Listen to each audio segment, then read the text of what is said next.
বিসমিল্লাহির রহমানির রহিম। দুর্ভোগ তাদের জন্য যারা মাপে কম দেয়, যারা লোকদের কাছ থেকে মেপে নেয়ার সময় পূর্ণ মাত্রায় গ্রহণ করে, আর যখন তাদেরকে মেপে দেয় অথবা ওজন করে দেয় তখন কম দেয়।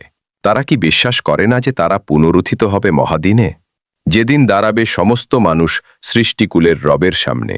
কখনো না পাপাচারীদের আমলনামা তো সিজ্জিনে আছে, আর কিসে আপনাকে জানাবে? সিজ্জিন কি? চিহ্নিত আমলনামা।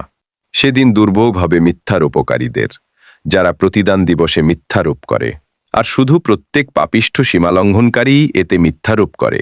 যখন তার কাছে আমাদের আয়াতসমূহ তেলাওয়াত করা হয় তখন সে বলে, এ তো পূর্ববর্তীদের উপকথা।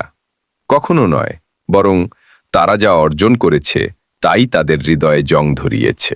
কখনো নয়, নিশ্চয়ই সেদিন তারা তাদের রব হতে অন্তরিত থাকবে। তারপর নিশ্চয়ই তারা জাহান্নামে দগ্ধ হবে। তারপর বলা হবে, এটাই তা যাতে